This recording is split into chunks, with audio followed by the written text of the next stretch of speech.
Hello and welcome everyone. My name is Saurav Dwivedi. I'm a founder and lead Google Developer Student Clubs LNCTE. I'm a beta Microsoft and student investor and a major project contributor at Girl Script Summer of Code. तो यार इस video में हम देखेंगे पूरा setup front end development का right from the beginning till the and and ये देखेंगे कि HTML CSS जावास्क्रिप्ट ही क्यों ज़रूरी होती है हमारी एक वेबसाइट बनाने के लिए, एक फ्रंट एंड वेबसाइट बनाने के लिए। हम एक टेलविंड CSS जैसा फ्रेमवर्क भी देखेंगे इधर पे। क्लाइंट क्या होता है, सर्वर क्या होता है, फ्रंट एंड क्या होता है, बैक एंड क्या होता है, ब्राउजर क्या होता है, क्यों हम इसका यूज करते हैं। हम सारे डाउट्स क्लियर करेंगे इस पूरी वीडियो में। क्या क्या एक्सटेंशंस की जरूरत पड़ती है हमें एक बिगिनर लेवल पे जब हम स्टार्ट करते हैं फ्रंट एंड डेवलपमेंट और या कोई भी किसी भी तरीके का डेवलपमेंट। तो हम ये सब देखेंगे in this video right from the beginning till the and. बने रहना इस पे। सो चलो सीखते हैं। तो यार इस वीडियो में आप देखोगे कि कैसे हम एक आईडीई को सेटअप करते हैं। लेकिन इससे पहले हम देखते हैं कि आईडीई क्या होती है। तो basically IDE stands for integrated development environment. अब यार हम इसका क्या यूज करते हैं, तो बेसिकली होता क्या है कि जब भी हमें कोई कोड लिखना होता है या हमें कोई प्रोग्रामिंग करनी होती है तो हमें एक एनवायरनमेंट की जरूरत पड़ती है। और वो एनवायरनमेंट को हम आईडीई कहते हैं, इंटीग्रेटेड डेवलपमेंट एनवायरनमेंट। अब यार मार्केट में बहुत सारी आईडीज अवेलेबल हैं, लेकिन मोस्टली जो यूज करते हैं वो अराउंड 65% से भी ज़्यादा यूट्यूबर्स यूज़ करते हैं, that is visual studio code. तो यार आज हम उसी की बात करेंगे। लेकिन यार बहुत से लोग मुझसे पूछते हैं कि भैया इसको तो हम नोटपैड पे भी कर सकते हैं। यार ऑफ कोर्स कर सकते हो, लेकिन जो मज़ा विजुअल स्टूडियो कोड में है वो नोटपैड में कहाँ। बेसिकली होता क्या है कि विजुअल स्टूडियो कोड आपको बहुत सारी फंक्शनैलिटीज़ दे देता है, आपको आपके लिए काफ़ी ईज़ी कर देता है चीज़ों को लेके। कुछ बॉयलर प्लेट्स होते हैं जो कि आपका काम मिनटों में कर देते हैं, आपका कोड बहुत जल्दी लिख देते हैं। आई नो बहुत से लोग कहेंगे कि बिगिनर फ्रेंडली है, लेकिन एक बिगिनर के लिए ज़रूरी नहीं है। लेकिन ऐसा नहीं है यार, आपके लिए बेहद ज़रूरी होता है, क्योंकि कहीं-कहीं क्या होता है कि आपकी मिस्टेक्स पता होना इज़ इम्पोर्टेंट, बट आपकी मिस्टेक्स को कोई करेक्ट कर पाए, ये भी एक इम्पोर्टेंट टास्क होता है। वरना अगर आप किसी बड़ी मिस्टेक में पड़ गए तो होता क्या है कि फिर आप बोर हो जाते हो, इरिटेट होके उस चीज़ को छोड़ देते हो। तो what I believe is that visual studio code is a good option. हम सबसे पहले देखेंगे कि विजुअल स्टूडियो कोड को कैसे सेटअप करना है, कैसे डाउनलोड करना है। सो यार सबसे पहले आप ब्राउज़र पे जाओ, मैं क्रोम प्रेफ़र करता हूँ पर्सनली, तो आप इधर पे टाइप करो visual VS code, right? And it is as simple as it is. पहली वेबसाइट पे क्लिक करेंगे visualstudio.com। My internet speed is might be slower या। तो यार आपको कुछ ऐसा पेज दिखेगा। अब यार अपने अपने ऑपरेटिंग सिस्टम के अकॉर्डिंग आप इसे इंस्टॉल कर सकते हो। अगर आप विंडोज से हो तो आपको इधर पे क्लिक करना है, मैक के लिए इधर आपको क्लिक करना है और लिनक्स के लिए आपको इधर क्लिक करना है। अब होता क्या है कि मैं विंडो यूजर हूँ तो मैं विंडोज पे क्लिक करूंगा और ऐसी ही गाइड मुझे देखने मिल जाएगी। बट इधर पे अगर मैं देखूँ तो इधर पे डाउनलोड का ऑप्शन मुझे दिख रहा है, इस पे क्लिक करेंगे। ओ, और और ये करने के बाद आप ये देख रहे हो, ये मुझे डायरेक्टली बता रहा है कहाँ पे मुझे इंस्टॉल करना है। तो मैं सिंपल डाउनलोड फोल्डर पे ही इसको सेव कर लेता हूँ, राइट? और ये डाउनलोड होना स्टार्ट भी हो गया है। अब इट डिपेंड्स कि आपकी इंटरनेट स्पीड कितनी है, उस हिसाब से डाउनलोड हो जाएगा। मेरी तो बहुत ज़्यादा फास्ट तो नहीं कहूँगा, बट ठीक ठीक ही है, और थोड़ा सा टाइम लेगा।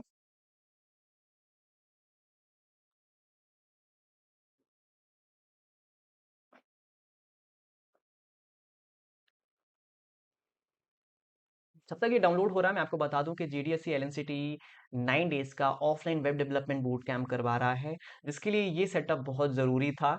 और अगर आप एक बिगिनर हो तो आप इसको कहीं भी यूज़ कर सकते हो, इस सेटअप की इस वीडियो की हेल्प ले सकते हो, क्योंकि इसमें मैंने सारी चीज़ें कवर करनी है टिल दी लास्ट। तो यार बने रहना। और मेरा विजुअल स्टूडियो कोड शायद डाउनलोड होने वाला है बहुत ही जल्द। ऑलराइट, तो मेरा ये डाउनलोड हो चुका है। अब मैं फाइल्स पे जाता हूँ, सॉरी पीसी पे जाता हूँ और डाउनलोड ऑप्शन पे जाता हूँ, क्योंकि मैंने डाउनलोड पे किया था। अब सिंपली आपको करना कुछ नहीं है, बस इस पे डबल क्लिक करना है और ये स्टार्ट हो जाएगा। ओके। तो यार आप देखो, ऐसे से इंस्टॉल करना है। और यार I am the world fastest reader, तो मैं इससे एक्सेप्ट कर लेता हूँ और इसके बाद मैं नेक्स्ट पे क्लिक कर देता हूँ, राइट? बस आपको नेक्स्ट पे क्लिक करते जाना, बट ये बहुत इंपॉर्टेंट स्टेप है। अगर आप इसको ध्यान से पढ़ो तो here it is written to add as additional icon. तो यार अगर आप इस पे क्लिक करते हो ना, ये क्लिक करना इंपॉर्टेंट है मेरे साइड से तो, क्योंकि अगर आप इस पे क्लिक करते हो ना तो आपको ऐसा आइकन देखने मिल जाएगा इधर पे, तो इस पे आप जरूर क्लिक करना, राइट। देन आप इसको नेक्स्ट पे क्लिक करो, इंस्टॉल पे क्लिक करो and get started, that's it, right. और आप देखो ये इंस्टॉल होना चालू हो गया है, राइट। बट डिपेंड करता है कि आपके लैपटॉप की स्पीड कितनी है, और वैसे तो नॉर्मली जल्दी हो ही जाता है, लेकिन अगर इनकेस थोड़ा सा भी लेट टाइम लग रहा है तो थोड़ा सा आप मैनेज कर लेना, it may take a time, right.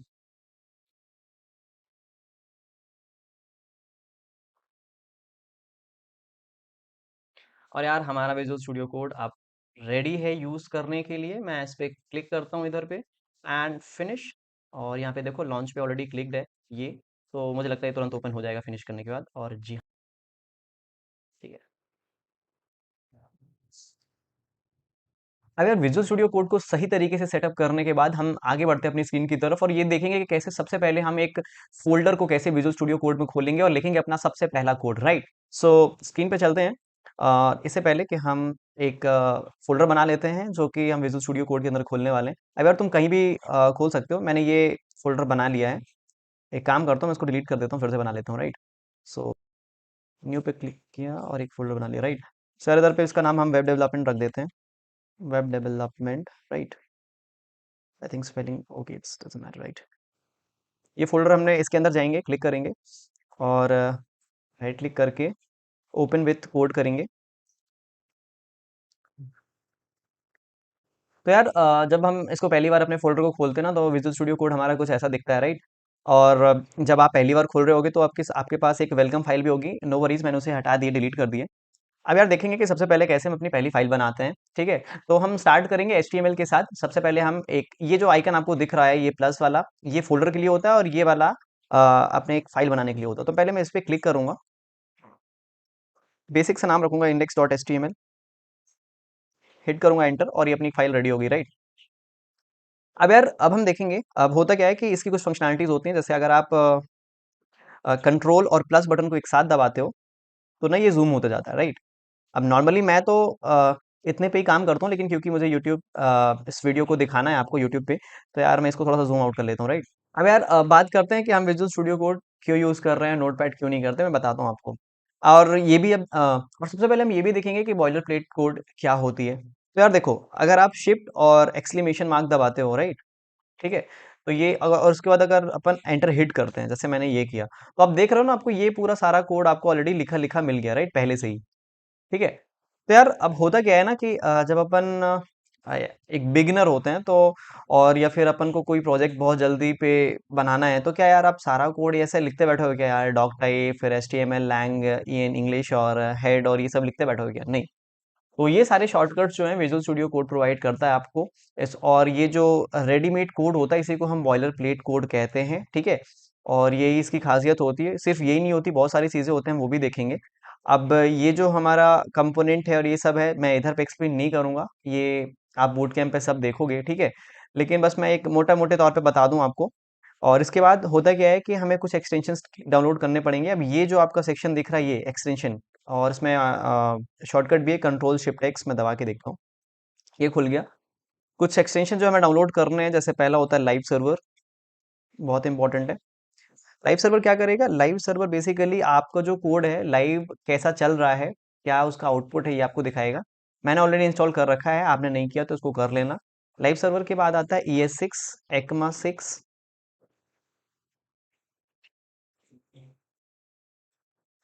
हो नॉट, या ये जावास्क्रिप्ट के लिए यूज होगा, ठीक है, इसको आप कर लेना। कुछ और चीजें हैं जैसे प्रिटियर।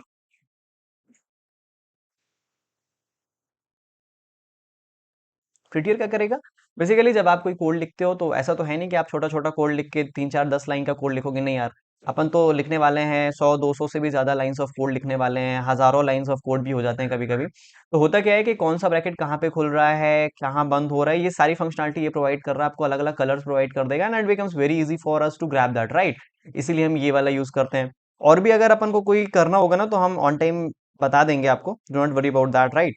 और ये तो हुआ एक्सटेंशन, तो मैंने ये कर लिया है, आप भी कर लेना सारे इंस्टॉल। और अब चलते हैं वापस कोड की तरफ, राइट। ठीक है। अब यार मैं सिंपली आपको एक कोई सा भी कोड लिख के बता देता हूँ, जस्ट लाइक मैंने एक पैराग्राफ लिखना है, और मैंने देखो यार, मैंने एंटर हिट करूंगा और ये देखो अपन को ये पूरा ऑलरेडी ये कोड सेटअप बना के दे देता है हमें, ठीक है ना, कुछ करना नहीं होता कुछ खास विजुअल स्टूडियो कोड में। अब हाँ, अगर आप एक बिगिनर हो तो बहुत से लोग आपको कह सकते हैं अच्छी प्रैक्टिस नहीं है, बट यार होता क्या है ना कि अगर आप बिगिनर हो, बार बार आप इसी चीज में फंसे रह जाओगे, तो होता क्या है कि आप इरिटेट होके हो सकता है आप अपनी प्रैक्टिस छोड़ दो।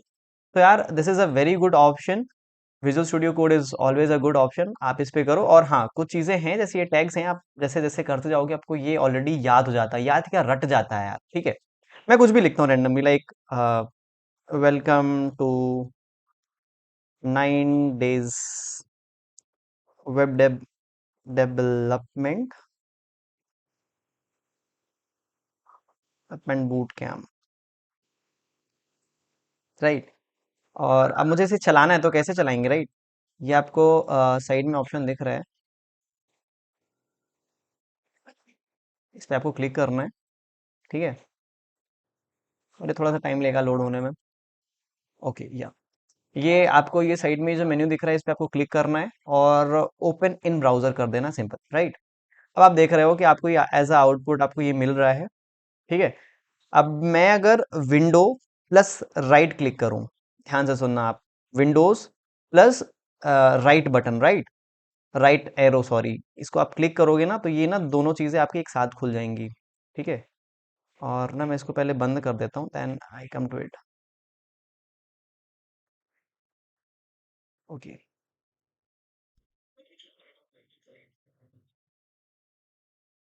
तो यार आपने देख लिया होगा कि हम कैसे लाइव सर्वर की हेल्प से कैसे चीज़ों को लाइव देख पा रहे होते हैं अपनी वेबसाइट को, बट फॉर एग्जांपल मैं कुछ चीज़ें और करके दिखाता हूँ। मैं डिव के अंदर अपना नाम लिखता हूँ, Saurabh Dwivedi, and you can see my name is मेरे साथ साथ ही वो रिफ्रेश होते जा रहा है और इधर पे ना अपीयर कर रहा है। So this is why we use live server.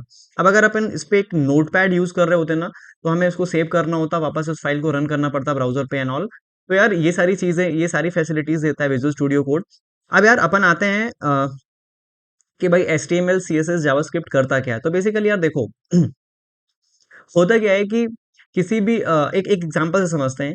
एक बेसिक एग्जांपल लेंगे, बेसिकली लोग कार का एग्जांपल लेते हैं, बहुत कॉमन हो चुका है। मैं थोड़ा सा ट्राई करता हूँ और ये एग्जांपल भी ऑलरेडी कोई ना कोई यूज कर चुका होगा। तो बेसिक एग्जांपल लेते हैं ह्यूमन बॉडी का। अब यार हमारी बॉडी और आपकी बॉडी का जो बेसिक फाउंडेशन होता होता है एक स्केलेटन, राइट। मतलब जो बोन से बना हुआ होता है, ये क्या करता है, अपनी बॉडी को शेप करता है ना, अपनी बॉडी को एक शेप देता है और बेसिक सपोर्ट देता है। तो उसी तरीके से जो HTML होती है वो किसी वेबसाइट का बॉडी होती है और एक सपोर्ट होती है, right, and that's why we use HTML, right. फिर आता है यार CSS। CSS stands for cascading style sheet. अब यार ये क्या करती है, तो यार सिर्फ बॉडी तो इंपॉर्टेंट नहीं है ना यार, उसकी ब्यूटी बहुत इंपॉर्टेंट है। फॉर एग्जाम्पल जो अपनी स्किन होती है, राइट, स्किन स्किन का कलर, कलर वाइट होगा, ब्लैक होगा, डार्क होगा, और वट एवर।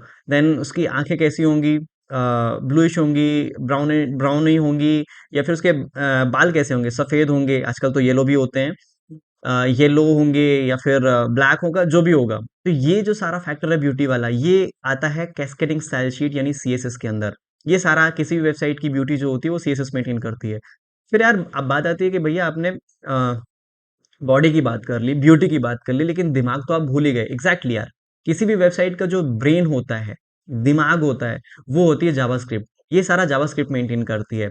मतलब क्या क्लिक करने पे कौन सा एलिमेंट किस टाइम पे रोटेट कर रहा होगा, नेविगेशन बार कैसे काम कर रहा होगा, मतलब ये सारी चीजें अपन जब करेंगे तब आपको ज्यादा इजीली समझ में आएंगी। तो आप इतना समझ लो कि HTML होती है वो बॉडी होती है, ब्यूटी के लिए हम यूज करते हैं CSS, एंड जो किसी वेबसाइट का जो ब्रेन वाला पार्ट होता है that comes under JavaScript. That's so simple, और इससे ज्यादा कुछ भी नहीं है, राइट। हाँ, सीखने के लिए बहुत कुछ है बट समझने के लिए इतना ही है, राइट। तो यार ये हो गया why we use HTML CSS JavaScript. अब यार दिमाग में क्वेश्चन आता है कि भैया why we always use HTML not any other language. So basically HTML stands for hyper text markup language. अब हमेशा ध्यान में रखना है यार, इंटरव्यू में कभी कभी आपसे क्वेश्चन पूछ लिया जाता है कि HTML किस तरीके की लैंग्वेज है, तो कभी भी प्रोग्रामिंग लैंग्वेज मत बोल देना, it is a markup language, right. अब होता क्या है कि जो ब्राउज़र होता है वो आपको ना जो रिस्पॉन्स लेके आता है वो सर्व करता है। तो यार होता क्या है कि अगर हम मल्टीपल लैंग्वेज यानी HTML के अलावा भी कोई लैंग्वेज उसकी किसी वेबसाइट की बॉडी बनाने के लिए अगर HTML के अलावा भी कोई यूज़ कर लेंगे लैंग्वेज, तो होता क्या है ब्राउज़र को काफ़ी तकलीफ होगी। तकलीफ इन द सेंस वो उसको अलग-अलग तरीके से फंक्शन करना पड़ेगा। तो जो डेवलपर्स उन्होंने दिमाग लगाया, उन्होंने कहा क्यों ना हम किसी एक लैंग्वेज को एक स्टैंडर्ड सेट कर दें कि जो किसी भी वेबसाइट की बॉडी होगी, वो एचटीएमएल की हेल्प से बनेगी, राइट? इसीलिए हम आज देखते हैं कि कोई भी जो वेबसाइट होती है उसका जो बेसिक पार्ट होता है वो एचटीएमएल ही होता है। तो that's why we use HTML as a first language in the development area, right? So I hope this makes sense and it is completely clear कि why we use HTML, right? अगर आप समझते हैं कि client क्या होता है, browser क्या होता है, सर्वर क्या होता है, इसी के अंदर आपका आ जाएगा फ्रंट एंड, बैक एंड और व्हाटएवर, राइट? सो बेसिकली होता क्या है कि जो एक यूज़र होता है, फॉर एग्जांपल वो मैं हो सकता हूँ, वो आप हो सकते हैं, जो एक यूज़र होता है उसे हम क्लाइंट कहते हैं, ठीक है? फिर आता है कि ब्राउज़र क्या होता है? Browser is just like an intermediate stuff, just like एक मैसेंजर समझ लो आप, ठीक है? जैसे हम एंड टू एंड व्हाट्सएप पे बात कर रहे होते हैं 2 लोग के बीच में, तो व्हाट्सएप क्या है? WhatsApp is just like a browser, like 2 लोग के बीच में एक मैसेंजर की तरह जो काम करता है, that is a browser, right? एक अच्छे एग्जांपल के साथ समझेंगे। सर्वर क्या होता है? सर्वर एक आप एक फाउंडेशन समझ लो, एक सिस्टम का ओनर समझ लो, या एक समन समझ लो, जो एक ऐसा इंसान समझ लो, इंसान तो बेसिकली नहीं होता, बट एक ऐसा सिस्टम, एक ऐसा कॉन्फ़िगरेशन जो अपन को रिस्पॉन्स देता है हमारी डेडिकेटेड रिक्वेस्ट का, राइट? एक अच्छे एग्जांपल के साथ समझते हैं। सो बेसिकली इधर पे मैं थोड़ा-सा आपको क्रिएट करने की कोशिश करूँगा, राइट? सो बेसिकली होता क्या है कि जब भी हमें भूख लगती है, हम ऑफ कोर्स या तो घर में कुछ बना लेते हैं या तो रेस्टोरेंट में जाते हैं। तो इस केस में हम रेस्टोरेंट चलते हैं, ठीक है? क्योंकि अच्छा खाना हमें वहीं मिलेगा, राइट? अब होता क्या है कि रेस्टोरेंट में जब आप जाते हो, तो क्या ऐसा होता है क्या कि अपन सीधे गए और सीधे शेफ के पास पहुँच जाते हैं और उसको बोलते हैं कि भाई एक काम कर, ला खाना दे। नहीं यार, ऐसा नहीं होता है। होता क्या है कि हम रेस्टोरेंट पे जाते हैं, जाने के बाद हम वेटर को बुलाते हैं और वेटर हमारी जो रिक्वेस्ट होती है, हमारा जो ऑर्डर होता है वो लेके जाता है और शेफ के पास लेके जाता है और क्लियर करते हैं। होता क्या है कि हम जैसे भी रेस्टोरेंट में गए तो जो हम है, जो एक जो सो बेसिकली होता क्या है कि जो मैं हो गया, आप हो गए, जो खाना खाने जाता है, सो बेसिकली वो होता है क्लाइंट, राइट? ब्राउजर कौन हो गया? इसका मतलब अब होता क्या है कि मुझे मुझे जब खाना खाना होगा ना, तो मैं सीधे शेफ के पास नहीं जाऊंगा। मैं किसको बुलाऊंगा? वेटर को बुलाऊंगा। तो waiter is a browser, right? जो हमारी रिक्वेस्ट लेगा और उसके आगे हमारी रिक्वेस्ट को लेके जाएगा। अब होता क्या है, तो फिर जो हमारी रिक्वेस्ट है अल्टीमेटली जानी किसके पास है? शेफ के पास, क्योंकि वही तो हमें बताएगा ना कि खाना है, नहीं है, या फिर जो भी मैसेज होगा वो लेके आएगा। तो जो रिक्वेस्ट करता है, यानी मैंने जो कुछ रिक्वेस्ट मारी, तो मैं हो गया क्लाइंट, देन हमारा जो वेटर हो गया, वो हो गया ब्राउजर, एंड जो हमें रिस्पॉन्स देगा वो हो गया हमारा सर्वर, यानी जो शेफ होगा वो बताएगा कि भाई ये खाना इधर पे आज अवेलेबल नहीं है, या अवेलेबल है तो वो हमें खाना दे देगा। उसी तरीके से अगर खाना नहीं है तो बता देगा कि भाई खाना अवेलेबल नहीं है, या फिर कोई भी डिश ऐसी हुई जो यहाँ पे मिलती ही नहीं है तो बता देगा कि भाई यहाँ पे ऐसी कोई डिश नहीं मिलती है। तो कुछ इस तरीके से काम करता है सर्वर, राइट? तो अब एक एग्जांपल के साथ समझते हैं। सपोज मैं वेबसाइट पे जाता हूँ, इधर पे अपना नाम सर्च करता हूँ, राइट? अब ये जो आपको ये जो इंटरफेस दिख रहा है ना मेरी स्क्रीन पे, ये जो गूगल आपको दिख रहा है, ये एक फ्रंट एंड वाला पार्ट है, राइट? मतलब जो चीज हमें दिखती है दैट इज फ्रंट एंड, और जो बैकग्राउंड पे काम कर रही होती है दैट इज सर्वर। अब यहाँ पे मैं क्रोम ब्राउजर का यूज कर रहा हूँ। Chrome is a browser, you know. अब जो मैंने वेटर वाली बात की थी, यही हमारी रिक्वेस्ट को लेके जाएगा सर्वर तक। मैं सपोज सर्च करता हूँ अपना नाम, सौरभ द्विवेदी, MLA से, लिंक्डइन पे सर्च करता हूँ मैं खुद को, और आप देख पा रहे होगे कि आप मुझे इस ब्राउज़र ने, यानी और ब्राउज़र और सर्वर दोनों मिल के मुझे एक रिस्पॉन्स दे रहे हैं, और रिस्पॉन्स उन्होंने मुझे क्या दिया? ये एक वेबसाइट दी। अब बेसिकली होता क्या है, वैसे तो लिंक्डइन एक एप्लीकेशन है, बट अभी तो मुझे वेबसाइट फॉर्म में दिख रहा है। तो ये जो इंटरफेस जो मुझे दिख रहा है, राइट, ये जो मुझे दिख रहा है, ये क्या हुआ? ये फ्रंट एंड वाला पार्ट हो गया, ठीक है? ये कहाँ से मिला मुझे? ये मुझे ब्राउज़र लेके आया, लेकिन ये दिया किसने? ये सर्वर ने दिया, राइट? मतलब मैंने एक रिक्वेस्ट डाली, ब्राउज़र ने एक्सेप्ट की, ब्राउज़र उसको, मेरी रिक्वेस्ट को आगे लेके गया सर्वर पे, सर्वर ने मुझे रिस्पॉन्स भेज दिया, राइट? एक एग्जांपल के साथ और समझते हैं, राइट? मैं अगर इधर पे राइट क्लिक करूं और व्यू सोर्स पेज करूं, राइट, तो आप देख रहे होगे ना, ये आपको कुछ ऐसा दिख रहा है। अब बेसिकली होता क्या है ना कि सर्वर हमें सिर्फ इतनी सारी चीजें कोड के फॉर्म में भेज रहा होता है, ठीक है? ध्यान से सुनना। सर्वर हमें कोड के फॉर्म में इतनी सारी चीजें भेज रहा होता है, सिर्फ इतनी सी चीजें भेज रहा होता है। ये हमारा ब्राउज़र होता है जो इस चीज़ को मॉडिफ़ाई करता है, पार्स करता है, और हमें हमारा रिज़ल्ट कुछ इस फ़ॉर्मेट में दिख रहा होता है। मतलब आप देख रहे हो कि कोई यूट्यूब का एलिमेंट इधर पे है, व्हाट्सएप इधर पे, इंस्टाग्राम इधर पे, ये सारा कौन करता है? ये ब्राउज़र का काम है यार, ठीक है ना? सर्वर सिर्फ रिस्पॉन्स भेजता है। ये जो कोड आप देख रहे हो, कुछ ऐसा कोड भेज रहा होता है, ठीक है? एक चीज़ आपको और दिखाता हूँ, राइट? मैं अगर इंस्पेक्ट करूँ इसको और इधर पे मैं नेटवर्क पे जाऊँ, तो आप ये देखोगे कि server at the same time कितने सारी चीज़ों को भेज रहा होता है, राइट? मैंने इधर पे सर्च किया नेटवर्क, और मैं इधर पे सर्च करता हूँ सौरभ द्विवेदी। आप ये देख रहे होगे कितनी सारी रिक्वेस्ट ये भेज रहा है, राइट? तो आप यहां से देख सकते हो कितनी सारी रिक्वेस्ट यहां से ये भेज रहा है, ठीक है? अब देखो, जैसे जैसे चीजें कम होती जाएंगी ये फिल्टर करते जाएगा, ठीक है, और ये मुझे इतने सारे रिस्पॉन्स दिखा रहा है और ये आपको इधर पे भी दिख रहे होंगे, राइट?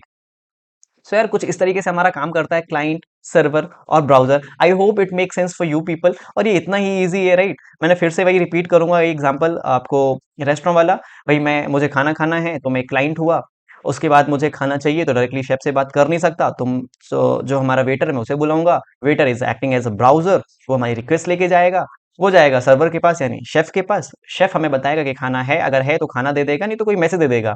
नॉर्मली क्या होता है, अगर कोई वेबसाइट कोई चीज अवेलेबल नहीं है तो वो आपको स्टेटस कोड दे देता है 200 का, एंड दैट्स सो सिंपल। सो जो हमें रिस्पांस देता है, एक्चुअल रिस्पांस देता है, वो होता है सर्वर, और जो रिस्पांस हम तक लेके आता है वो होता है browser, and it is very very simple. यहीं पे आता है आपका यही हो जाता है, क्लाइंट वाला साइड आपको फ्रंट एंड कहते हैं, जो आपका सर्वर वाला साइड होता है उसको हम बैक एंड कहते हैं। मोस्टली पर्सनली मैं और आपको जो सिखाया जाएगा इस बूट कैम्प में, तो वहां पे आपको as a front end HTML CSS JavaScript एक फ्रेमवर्क, अभी फ्रेमवर्क भी समझाऊंगा क्या होता है। देन उसके बाद अपन को सर्वर साइड पे मोस्टली अपन नोड जेएस का इन्वायरमेंट यूज करते हैं और एक्सप्रेस जैसे फ्रेमवर्क यूज करते हैं। देन बहुत सारी चीजें होती हैं, डेटाबेस के लिए एसक्यूएल वगैरह यूज करते हैं। So these things are very very simple, और यार ये इतना ही आसान है, राइट? और बिलीव मी, जो ये अपनी वेब डेवलपमेंट की जर्नी होती है, it is very very you know very it it has a lot of fun. मुझे तो बहुत मजा आता है, द रीजन बीइंग इसका हमें आउटपुट दिख रहा होता है टाइम टू टाइम।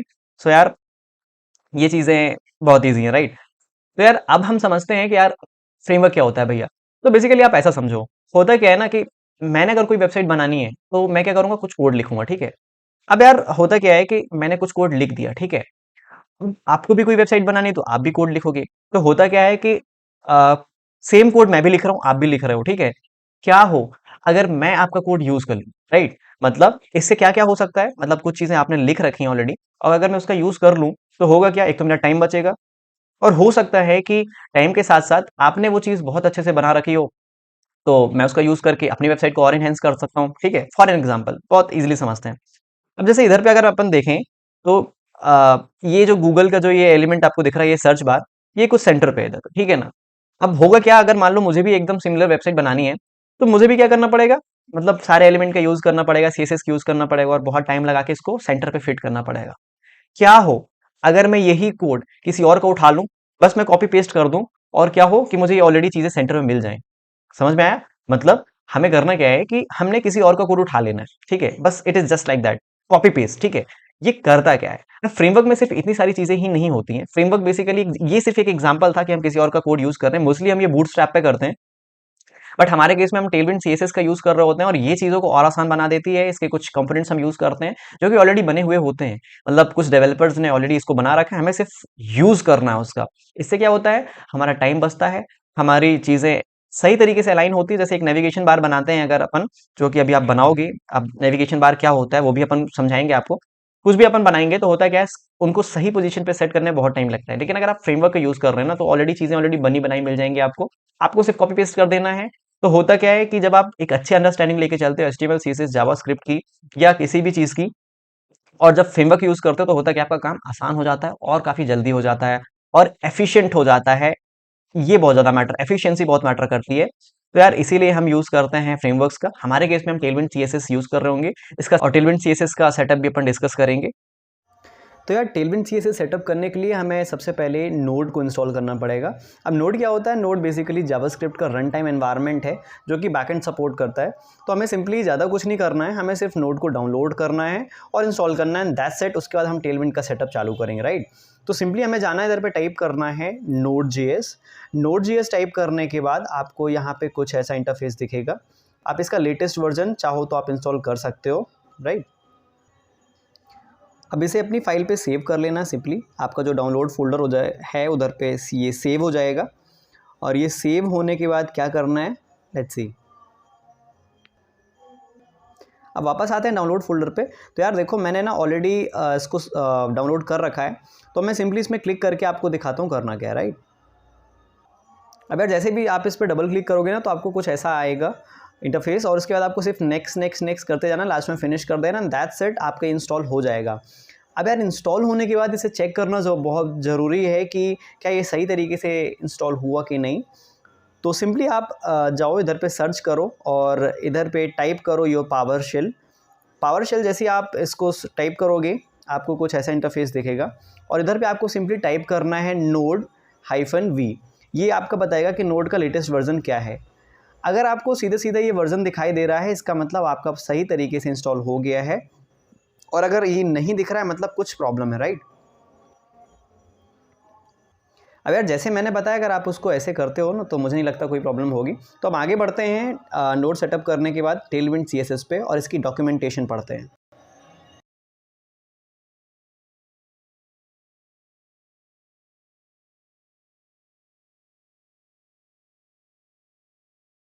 अगर आप ध्यान से देखो तो मैंने ऑलरेडी यहाँ पे HTML की एक फ़ाइल बना रखी है। मैं इसको एक काम करता हूँ, डिलीट ही कर देता हूँ, ठीक है।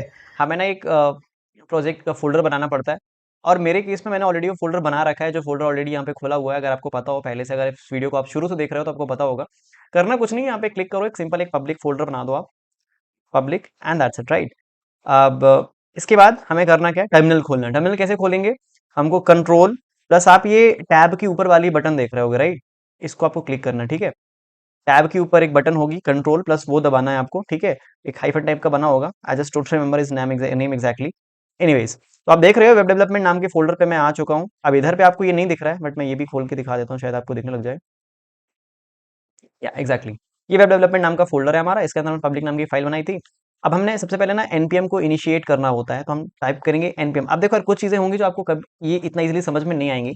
आप सिंपली, आप, मैं ज्यादा इसको डेप्थ में समझाता नहीं, आप सिंपली एक काम करो, आप मुझे बस फॉलो करते हो, राइट। हम करते हैं npm init, हिट करते हैं एंटर, और इधर पे आप देखोगे पैकेज की फाइल यहाँ पे एक ऑलरेडी जनरेट हो जाएगी, ठीक है, इनिशियलाइज हो जाएगी। और या अब कुछ नहीं करना है, बस एंटर हिट करते जाओ।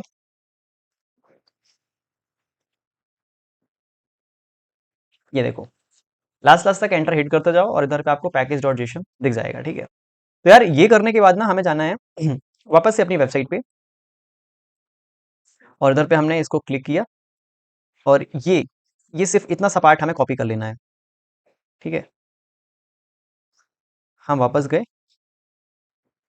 हमने कंट्रोल और वी किया, राइट, एंड हिट कर दो एंटर। ये मेरी डिपेंडेंसी डाउनलोड हो रही है। तब तक मैं एक काम करता हूँ, मैं पब्लिक के अंदर एक फाइल बना लेता हूँ, index.html। ये मैंने बना ली, और आप देख रहे हो कि आप इजीली, आपकी जो डिपेंडेंसी है वो इंस्टॉल हो गई है, राइट। अब इधर पे आपकी पैकेज लॉग डॉट जेसन करके एक फाइल बन गई है, एंड दिस शोज कि आपका ये करेक्टली काम कर रहा है, ठीक है। अगर मैं पैकेज डॉट जेसन को खोलूंगा तो इधर पे भी आपको as a dependency Tailwind CSS version 3.3.3 आपको दिख रहा है, इसका मतलब काम हो गया, राइट। ये करने के बाद हमें वापस से जाना है साइट पे, और इस पे क्लिक करना है। अब ये वाली को कॉपी करना है और सिंपली इधर पे लाके पेस्ट कर देना है, हिट कर देना है enter, and we are good to go with this.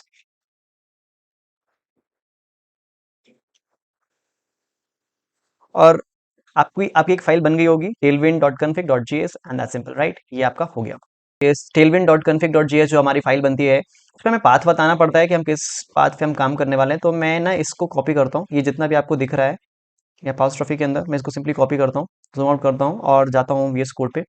अगर आप इधर ध्यान से देखो तो कंटेंट के अंदर ये जो आपको एरे वाला ब्रैकेट दिख रहा है, स्क्वायर ब्रैकेट, इसमें सिंपली मैं क्लिक कर देता हूँ, राइट, हिट, सॉरी, पेस्ट कर देता हूँ। अब यार ध्यान से अगर आप देखो, सॉरी, ओके, अगर आप ध्यान से देखो तो ये जो हमारा पब्लिक फोल्डर है, यही वो एक फोल्डर है जिसके अंदर अपनी सारी पब्लिक फाइल्स रखने वाले हैं, और यहीं पे हम सारा प्रोजेक्ट बनाने वाले हैं, राइट। तो होगा क्या कि हमारे इस फोल्डर का जो नाम है वो तो पब्लिक है, लेकिन इधर पे SRC मेंशन्ड है, तो इधर पे मैं इसको पब्लिक कर देता हूँ, बहुत सिंपली, राइट। इसके बाद ये जो स्टार स्टार है, ये बताते हैं कि इसके अंदर कोई सब फोल्डर है, तो हमारे केस में सब फोल्डर नहीं, तो मैं इसको भी हटा देता हूँ। देन इसके बाद ये JS फाइल्स भी बता रहे कि भाई इसमें जावास्क्रिप्ट की फाइल है, तो अभी तो एज ऑफ नाउ नहीं है, तो मैं इसको भी हटा देता हूँ, राइट। आप ध्यान से देख लो, आपको कुछ ऐसा सेटअप करना है, दैट्स इट। लगता है मैंने कुछ ज्यादा ही जूम आउट कर दिया, राइट। सो यार इतना करना है अपने को, ठीक है। अब अगर अपन ध्यान से देखें ना, तो देखते हैं कि टेलविंड CSS कैसे काम करता है। तो होता क्या है कि टेलविंड स्टाइल्स ऑलरेडी यहाँ पे एडेड होती हैं, उसके बाद हम कुछ कस्टम CSS ऐड कर देते हैं। ऐड करने के बाद एक फाइल जनरेट करता है टेलविंड स्क्रिप्ट, नॉट एग्जैक्टली, ये पूरी स्क्रिप्ट को वनीला CSS के फॉर्म में एक आउटपुट फाइल में स्टोर करता है। वो आउटपुट फाइल जो होगी वो अपनी index.html में जाके यूज होगी। ये सिंपल से इसका फंडा है, सिंपल।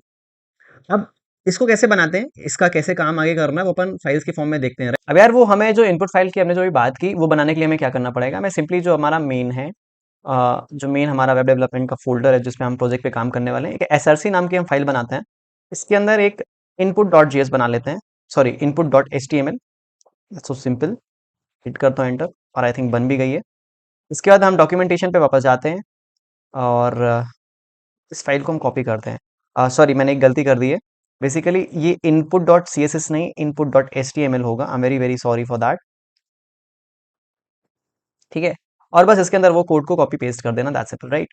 अब यार ये क्या करता है, ये हमारे कुछ कंपोनेंट्स हैं, कुछ यूटिलिटीज हैं, और कुछ बेस बेस स्टफ है, जो बेसिकली बताता है कि हम इसका यूज करने वाले हैं फर्दर इन आवर प्रोजेक्ट। अब मैं इस पर डेप्थ में नहीं जाऊंगा, जब आप बूट कैंप पे होगे तो आपको बता दिया जाएगा, क्योंकि इसकी भी एक अलग कहानी है, और हम इसको सब एकदम डेप्थ में डिस्कस करेंगे, राइट। तो ये हमारा हो गया कि हम कैसे बेस कंपोनेंट और यूटिलिटीज को यहाँ पे फिल आउट करते हैं। अब यार होगा क्या कि हमें ना ये तो हमारी input dot C S S file बन गई। इसके बाद हमें क्या करना है, एक actual output dot C S S file बनानी है, जिसमें हम सारा काम करेंगे, ठीक है। उसको कैसे बनाना है, मैं एक सिंपल सा कमांड पेस्ट कर देता हूँ इधर पे। आप ध्यान से इसको देख लो, ठीक है। एग्जैक्ट इसी को आपको यूज करना है, कॉपी पेस्ट तो आपको नहीं कर सकते, एग्जैक्टली आप इसको बहुत ध्यान से लिखना। अब बेसिकली होता है क्या, क्या हमें हमेशा यही कमांड यूज करेंगे, नहीं यार, इट डिपेंड्स। बट अगर आपका कॉन्फ़िगरेशन एग्जैक्ट सेम है जो मैंने बनाया है अभी, तो आपको सिर्फ यही चीज यूज करनी। मैं बता देता हूँ करता क्या है ये एसआरसी फोल्डर के अंदर एक इनपुट डॉट सीएसएस फाइल है, जो कि हमने अभी बताई। और इसके बाद हमें एक आउटपुट फाइल बनानी है, इसलिए हमने हाइफन ओ किया। और जो अपनी आउटपुट फाइल होगी, उसकी जो डायरेक्टरी है वो कहाँ होगी, तो वो होगी पब्लिक और style dot C S S. मतलब पब्लिक के अंदर एक style dot C S S नाम की फाइल बना दो। तो मैं इसको सिंपली कॉल करता हूँ, और इस पे इधर पे हिट करता हूँ, और आप देखोगे कि इधर पे एक style dot C S S करके एक फाइल बन जाएगी पब्लिक फोल्डर पे। ओके, तो आप बड़े ध्यान से देखो ना, तो इधर पे एक स्टाइल डॉट सीएसएस करके फाइल बन गई है, और हमारा काम हो गया है इस आउटपुट फाइल का। ये कुछ ऐसी दिखती है, ठीक है। ओके, तो यार अब होगा क्या कि जब भी हमें बार बार यूटिलिटीज को अपडेट करना पड़ेगा, कंपोनेंट्स को अपडेट करना पड़ेगा, तो बार बार हमें इस चीज को रन करना पड़ेगा, ठीक है। ठीक है, तो ये पूरा कमांड हमें रन करना पड़ेगा, लेकिन हम चाहते हैं कि हमें ये रन ना करना पड़े, तो हम क्या करते हैं, इस पे हाइफन हाइफन वॉच ये ऐड कर देते हैं, एंड आई थिंक हमारा काम हो जाएगा। इसको उठा लेते हैं आगे, पेस्ट कर देते हैं, सॉरी इधर पे नहीं, इधर पे पेस्ट करना है, एंड हिट द एंटर।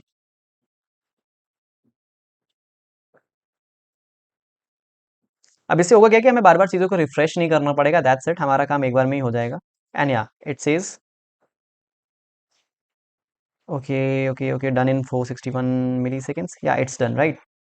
तो यार ये हमारा काम हो गया है। तो यार अब होगा क्या कि जब भी आपको बार बार इस प्रोजेक्ट को रन करना पड़ेगा, तो आपको ये कमांड बार बार आपको चलाना पड़ेगा, सॉरी npx, और ये अब कमांड आपको बार बार चलाना पड़ेगा। लेकिन यार हम नहीं चाहते कि बार बार हमें इतना लंबा कोड लिखना पड़े, क्योंकि कई बार क्या होता है कि कमांड लिखने पे ही हमारा गड़बड़ हो जाता है, और हमारा टाइम वेस्ट कर सकता है। तो एक काम करते हैं, npx को यहाँ से हटा देते हैं, और आप इतना पार्ट को इसको कॉपी कर लो, राइट। कॉपी करने के बाद इसको कट करो इधर से, और पैकेज डॉट जेसन में जाओ। ये टेस्ट आपको दिख रहा होगा, इसका नाम आप कुछ भी कर सकते हो, मेरे केस में इसका नाम बिल्ड कर देता हूँ, आप भी इसको बिल्ड ही कर देना। और मैं इस चीज को पूरी आपको इधर से हटा देता हूँ, राइट।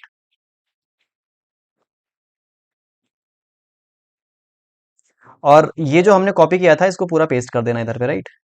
आप इनका ध्यान रखना, आप इन अपॉस्ट्रोफीज का ध्यान रखना, इसके अंदर ही सब कुछ कवर होना चाहिए। अब यार होगा क्या कि नेक्स्ट टाइम जब मुझे इसे रन करना पड़ेगा, तो मैं कैसे रन करना पड़ेगा मैं आपको ये दिखा देता हूँ। मैं कंट्रोल्स, अब यार इसको कैंसिल कैसे करते हैं ये बता देता हूँ आपको। इसको कंट्रोल सी करके आप 2-3 बार दबा दो, तो आपको काम हो जाएगा। इसके बाद मैं क्लियर कमांड कर देता हूँ एक बार, ठीक है। पैनल काफी गंदा सा हो गया। जैसे आपको रन करना पड़ेगा, तो आपको सिंपली एक कमांड लिखना पड़ेगा, npm रन, और क्या लिखेंगे, बिल्ड लिखेंगे, क्योंकि हमने इधर पे ना इस पूरे को हमने बिल्ड से रिप्लेस कर दिया। तो npm run build build, sorry it's spelling mistake, my bad. npm run build, right. Hit the enter, और यार ये चालू हो गया है, दैट्स इट, ठीक है। अब यार वापस से हम इसी तरीके से HTML लिखते हैं, हम शिफ्ट प्लस एक्सक्लेमेशन मार्क दबाते हैं, हिट करते हैं एंटर। अब इसका नाम टाइटल आप कुछ भी रख सकते हो, मैंने इसका नाम रख देना है टेलविंड सेटअप।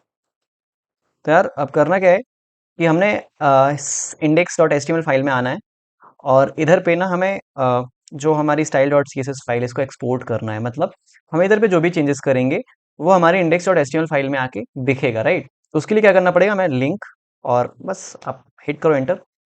और इस फाइल का नाम हमने रखा है style dot C S S, तो बस इसको style dot C S S लिख देना, एंड दैट्स इट, राइट।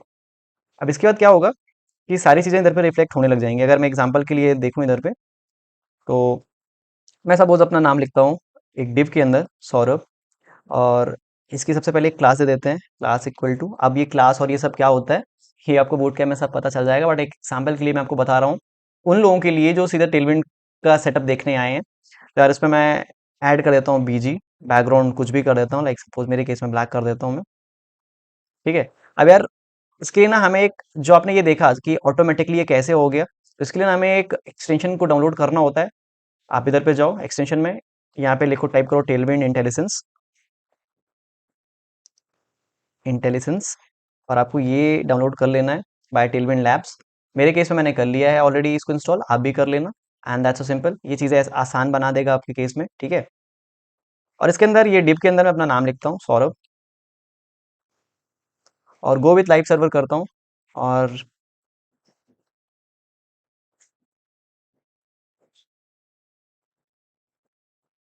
या आप देख रहे हो ये ब्लैक तो इधर पे हो गया है। एक सेकेंड, हाँ मैं इसको क्रोम पे, ब्राउजर पे खोलता हूँ।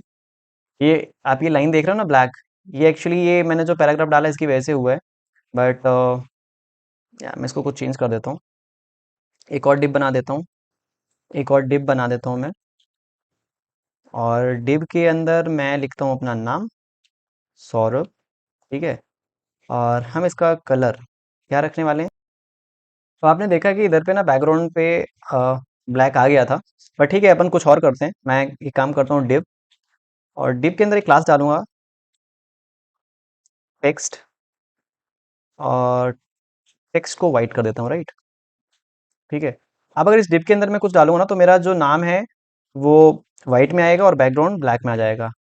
अगर आप इसको ध्यान से देखो, ये देखो,